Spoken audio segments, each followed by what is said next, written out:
Okay, wonderful. This is session number 2 of 2. After the introduction of Rex Analytics, we're going to take a look at the top 3 test results that Kristin, Griffin, and I collected in 2019. And just to give you a short refresh of what you're going to see now is we're going to show you results that we collected by using, number one, a frame grabber to record the screens of the endpoint device, and number two, the telemetry data that we collected from the backend infrastructure. So what we do is we have at least one video in quadrant 1, which is the pacemaker video. It's basically the timer. And then we add another video in quadrant 2, which allows us to compare things visually. And then in quadrant 3 and 4, we add telemetry data. The red quadrants belong together. This is basically one scenario, and the blue quadrants, they belong together. This is another scenario. We can compare them head to head. This is what we're going to do. And we have 3 scenarios. Number one is we wanted to see if AMD MX GPU performs better if we're using an IGEL thin client endpoint compared to not using a GPU in the RDS environment. And that's an on-prem infrastructure in scenario number 1. Scenario number 2, this is something that Chris recorded in the West US number 2 data center, the Azure data center. It's an Azure NV6 with and without an NVIDIA M60 GPU. And she was using a Win 10 client, so we're not talking about the thin client anymore. And the number 3 was we wanted to see how good the frame remoting protocol performs on an Azure NV6 running a Windows Server 2016 personal desktop. Okay, let's get started with the AMD on-prem setup. So what we have is, as an endpoint device, we're using an IGEL UD6. We use either the RDP or BLAST protocol in the LAN, and we have a Dell PowerEdge R730. That is the machine, the physical machine, with an AMD S7152X X2 GPU. We're using VMware vSphere as the hypervisor. On top of that, as soon as we're using the BLAST protocol, we're using VMware Horizon. And if we're not using the BLAST protocol, we just install natively a Windows Server 2016 VM and remote into that. So that is the test setup. Now, if we want to see the difference, I'm going to just start Rex Analyzer, and it's going to show you what the results look like. So this is not a video. This is really using Rex Analyzer just to give you an idea what it is like. So you see the 2 videos, right and left in the upper quadrants. You see the telemetry data down there. Now I can drop down a special window, a dialog box that shows me the exact configuration that I have on this machine. So you see, for example, it has 8 CPU cores. It uses the AMD MX GPU. The frame buffer is 8 GB. The memory size is 32 GB, and so on and so forth. So we have everything documented in here. We can also do the same thing on the other side and easily see that there is no GPU installed there. So the GPU model is none. So this is the difference. We have a feature request where we want to see the delta between those files. That's already in our engineering team is aware of that, and they are working on implementing that. Now let's just continue the videos, and so you see that the car visualizer, the textures are being loaded into the frame buffer. And on the left side with the GPU, you see that there's a much better performance. So the car rotates a lot faster than on the right side. And if you look at the CPU load that's being generated at the same time, we're talking in a range of like 20% CPU load. At the same time, we have 100% saturation on the right side, which means if we don't have a GPU, everything happens in the CPU and slows down things massively. The other thing that we see, interesting enough, the network consumption is much lower, including a GPU. Obviously, the GPU is being used to optimize the protocol stream compared to working without a GPU. So that was example number one. Now we do exactly the same thing again, but this time we want to play full HD video. And take a look at it. Left side with the GPU, right side without. Wow, artifact. So it completely breaks apart. So it starts really well for the first like 5, 6, 7 seconds. Then it shows those massive artifacts, and then it's basically it's only like a collection of frames that show every 2 or 3 seconds. And then suddenly for a very short period we have good video again, and then it falls back to like a slide mode again. And you can also see that down here with the frames per second that it goes down to in the range of like 1 frame per second, while on the left side everything works as expected. You don't see too much of a CPU load without the GPU because the video is redirected. Interesting enough, it still shows those differences if you have a GPU in place or not. Now the next thing is we're using BLAST instead of RDP protocol, so we're using Horizon on the same platform. So in this case, we see a couple of things that are different. Number one, obviously the DPI resolution is different without a GPU compared to with a GPU. That was the first thing that was surprising. The rest shows exactly what we expected, a much higher CPU load if we don't have a GPU. And again, only 1 frame every 2 or 3 seconds, while with a GPU, everything runs smoothly. So we see the same thing happening with BLAST that we have seen with RDP. Now, we have a scenario that uses JavaScript in Internet Explorer to create an effect that is called Ken Burns effect. You all know this effect when you are watching news in the browsers, because sometimes these news pages, they zoom into images, still images, and rotate them. This is called the Ken Burns effect. And I have implemented the Ken Burns effect and run it as one of the workloads. And number one, you see again the difference in the DPI resolution on the right side without the GPU compared to with the GPU. So there must be something wrong, and we don't know where it is. We don't know if it is the client. We don't know if it is one of the drivers that is installed here. So this is something that we need to investigate, but we can reproduce this effect again and again. The rest is pretty much the same, very low CPU load with a GPU, high CPU load without the GPU. And just to look at the CPU load, just one Internet Explorer running the Ken Burns effect almost saturates 8 CPU cores. That gives you an impression what's happening behind the scenes. If a user is just reading the news and the news website has that kind of effect implemented. So the last thing is we compare BLAST versus RDP, both GPU accelerated, and we have a very interesting effect happening there. Just watch it at the beginning. So it starts. So it's an HTML5 scenario, and you see it's not blue water. There was a color lookup table error at the beginning. And you also see the DPI settings that are not accurate when you look at the right side.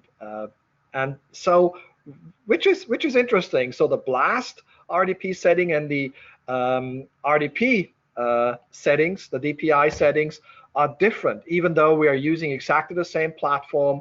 And you can also see that CPU load is pretty much the same. And if we're adding fish, we add network traffic. So more objects on the screen result in more network activity.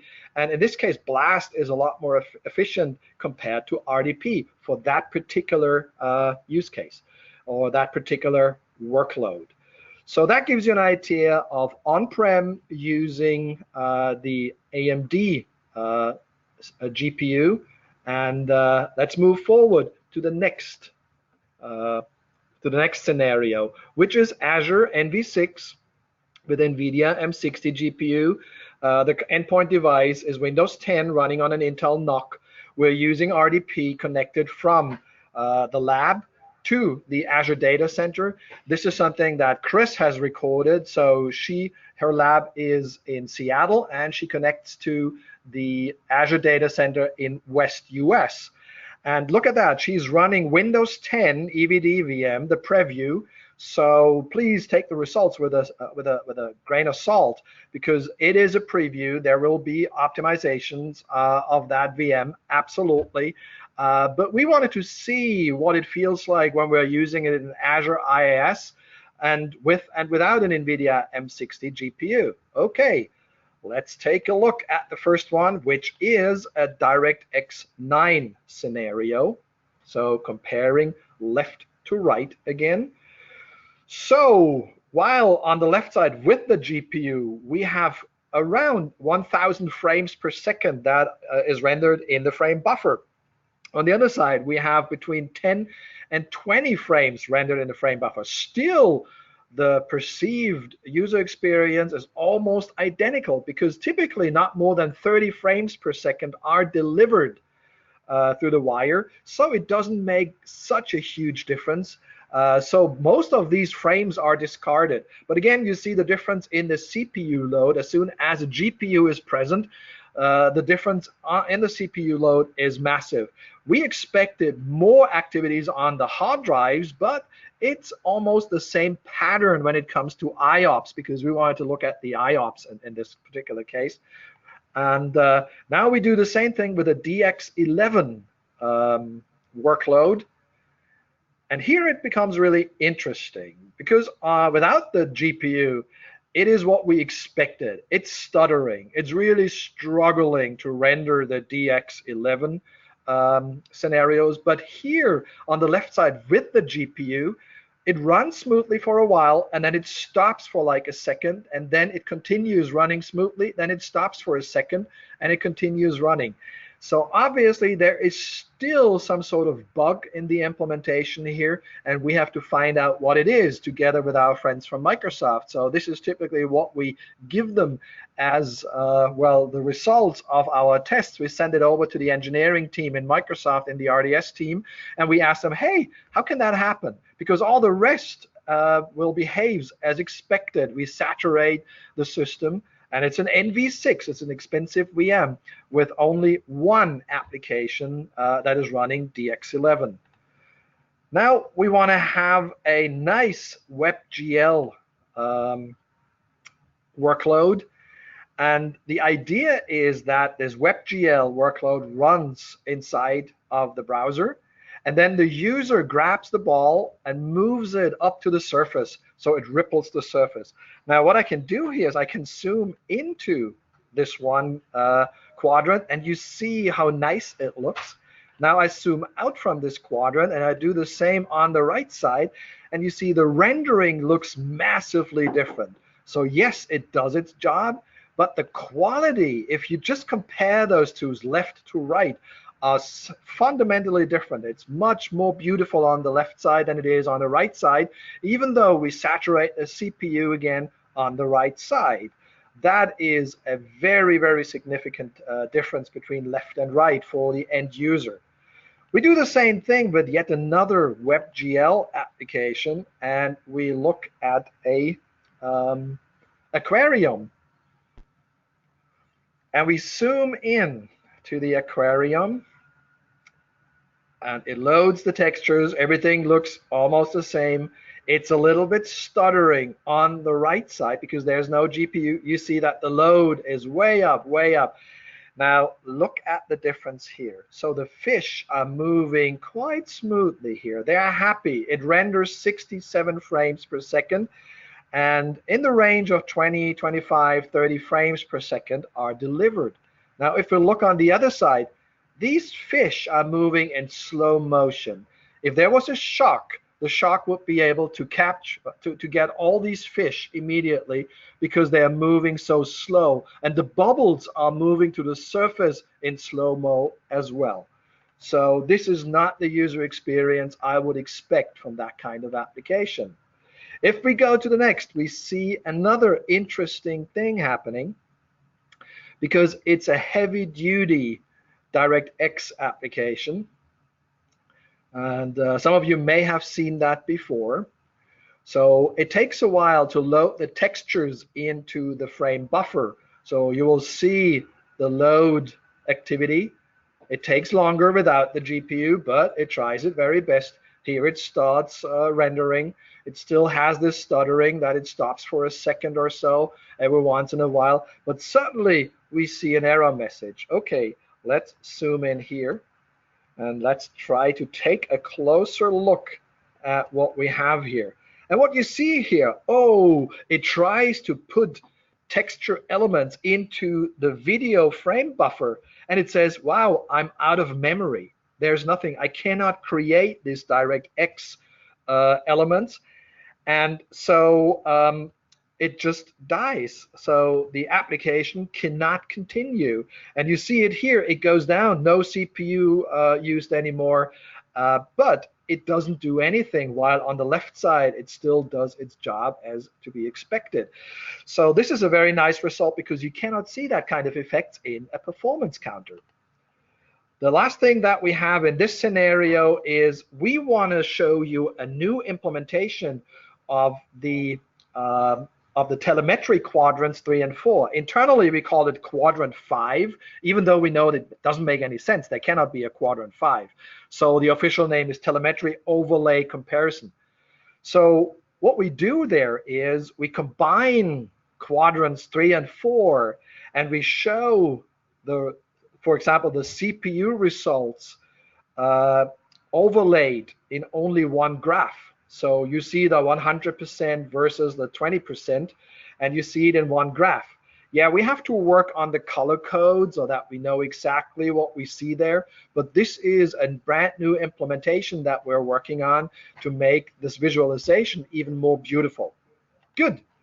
Let's move on to the final scenario, which is frame remoting protocol on Azure NV6, and we are reusing the data that Kristin collected with Windows 10 EVD. Now, to make very clear, we're comparing apples to oranges here. So really take it with a grain of salt. Not only that the Win 10 EVD is in preview, we also compare things that do not run the same operating system, but we just wanted to see what these things look like when we compare them side by side.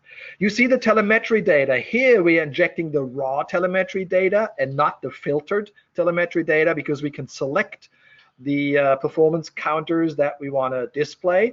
And here we just display them all.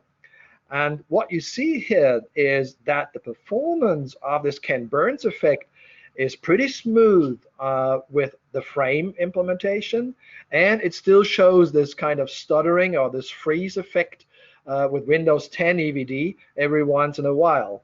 But the CPU stays very low, so everything is good.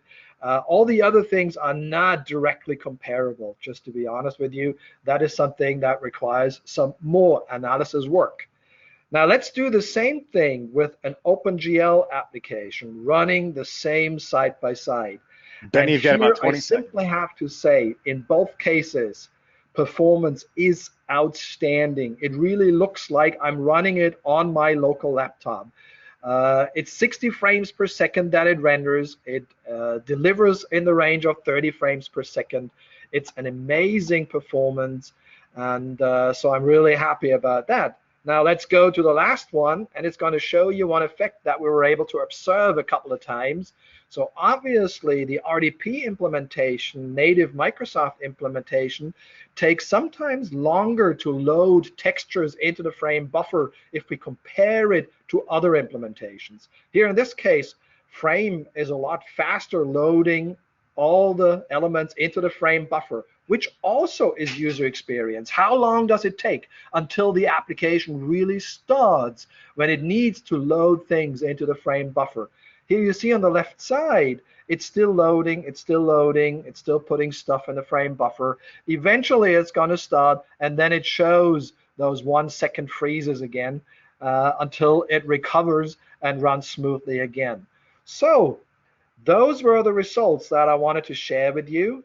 Most importantly for you, if you have questions, send us an email. And the other important information for you is if you want to download the freeware edition of Rex Analytics, here is the link. Feel free to register and download and share your feedback with us so that we can continue building on the next versions of Rex Analytics. Thank you very much.